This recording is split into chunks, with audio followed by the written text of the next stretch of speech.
Hey, what's up guys? How's it going? Today we're gonna be cleaning the engine bay. We're gonna go from this to this. Yes, doesn't that look clean? Now you're probably wondering, hey Thompson, won't the water break my car? Well, if you think about it, generally cars were built and designed to be durable in most weather conditions, if not all. Otherwise, we'd have major car problems all around the world. The only thing I would avoid drenching would probably be the alternator, since that essentially is the heart of the car. A lot of cars today have that hidden somewhere in a waterproof area. So if you don't see the alternator when you pop your hood, then most likely it is not something you'll have to worry about. But if you do see it, then all you're gonna have to do is get a plastic bag and cover it up and you're good to go. Alright, so I already cleaned my car. And here I have my sister's Mazda 3, and as you can see, it is pretty filthy, but probably not the worst. Now, to complete this job, we're only gonna need a few things. We're gonna need a compressor to blow air. Right here I have the DeWalt 4.5 gallon. And it's paired with a adjustable air blower gun. This is by Capri Tools. And I will list all the items in the description if you want to pick it up. Next, we're gonna use a pressure washer. Right here I have the Ryobi. And it's paired with a short wand pressure washer gun. And you can use a regular wand if you like. Next, we're gonna use Simple Green. And if it's not already in a spray bottle, you're gonna have to pick yourself a spray bottle and load it in there. Next, we're gonna need 1 or 2 of these boar hair brushes to clean all the nooks and crannies. And a microfiber cloth towel. And to finish it up, we're going to use Multiple's Shine and Go. And that's about it. Now, if you wanted to, you probably can get away with using a regular hose and maybe a leaf blower, but I don't recommend it. I also don't recommend you letting it dry under the sun. So the first thing we're gonna do is disconnect the negative battery terminal. That is just to ensure that everything will be safe and dandy. So this is the negative terminal, the one with less wires, smaller wires. So go ahead and remove this one.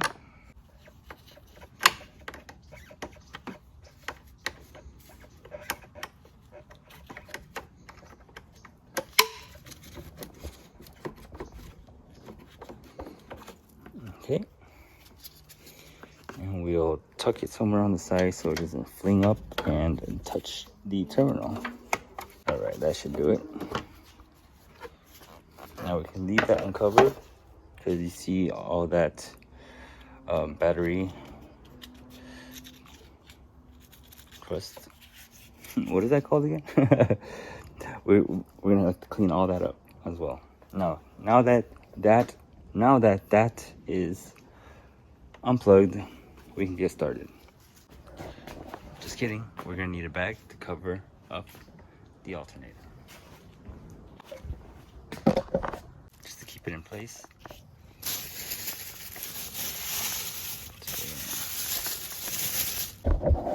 Alright, now that we have that covered up, we can get started. First thing we're gonna do, we wanna rinse it down. Try to get all that grime off with the water first. Alright.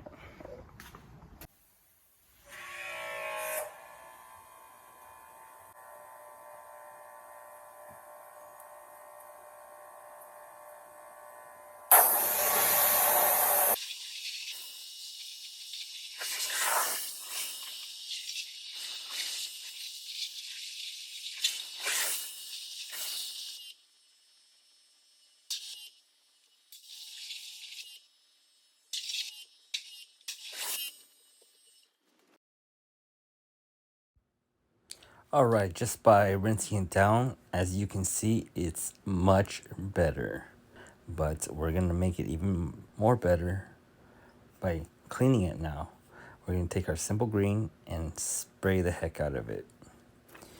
You wanna be super generous with the cleaner. Don't be shy.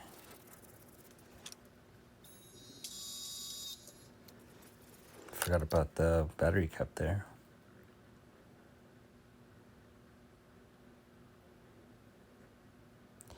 Now, with your brush, you're gonna wet it with the simple green and start cleaning every surface you can touch with it. Now, I realized that my brush was a little too fat to fit into any crevice, so I'm gonna need to get a thinner one. Wet it. Okay, that's much better.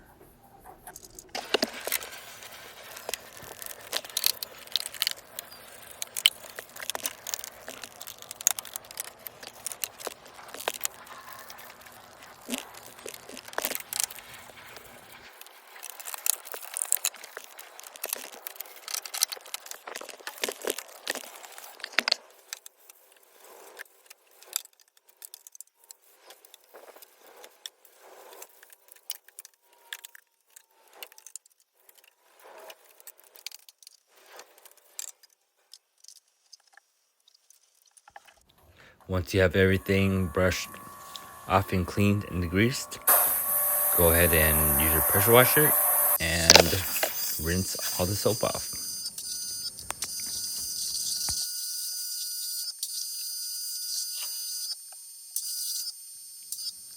Alright, now that we're done rinsing off all the soap residue, this is where the compressor comes in. Now you're going to want to take your time to blow and dry off all the moisture and all the water, especially the battery. Speaking of the battery, you don't want to reconnect the negative terminal yet. As a matter of fact, there really is no rush. I would just wait until the next time I'm going to drive the car, which might be tomorrow. Okay, there's really no rush, but make sure you get everything dry using your compressor.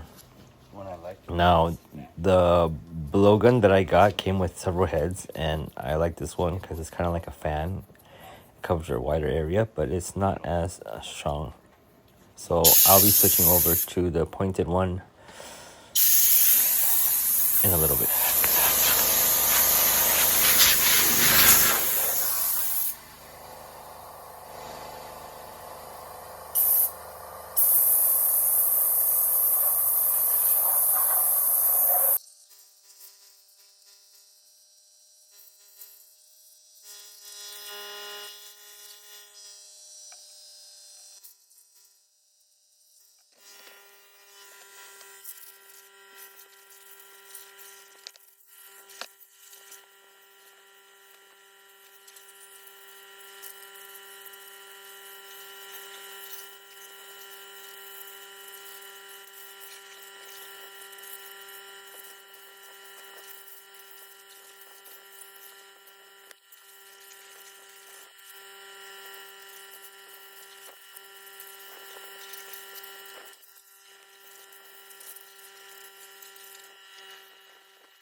After you're done with your compressor, go the extra mile, use your microfiber towel, and do a second drying process just to make sure you got all that moisture that's seeped through any plastic that has absorbed any moisture.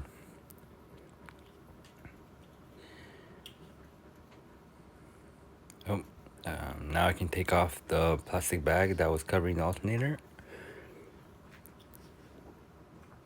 And yeah, as you can see, the bag kept it 100% dry, not a single speck of water.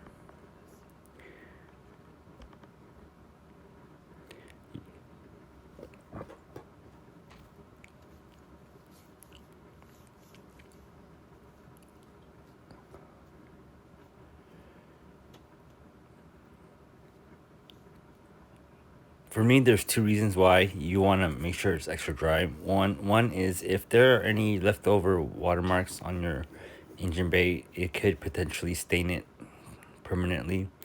And number two, after we're done drying it, we're gonna apply Multiples Shine & Go, which is gonna give it this nice sheen to it. But if it's wet, it's not gonna be applied as it should.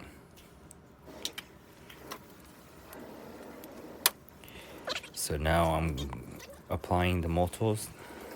This is actually my favorite part.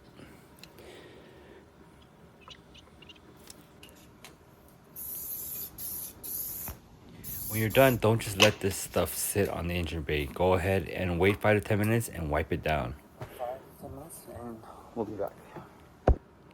Whoa, okay, it got dark quick. Alright, let me turn on the light real quick. Alright, ooh la la. Look at this. Alright, let me wipe it down and we're pretty much done after that.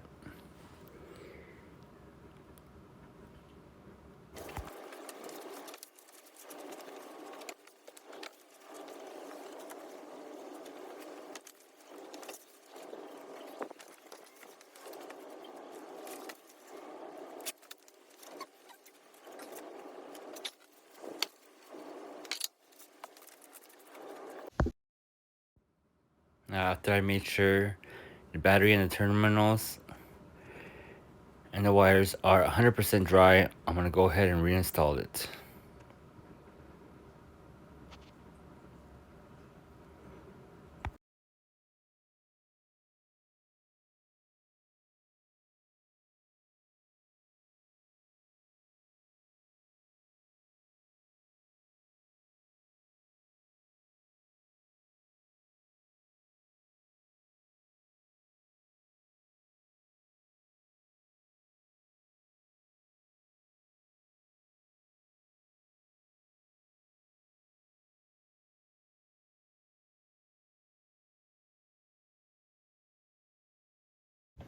All right, look at that.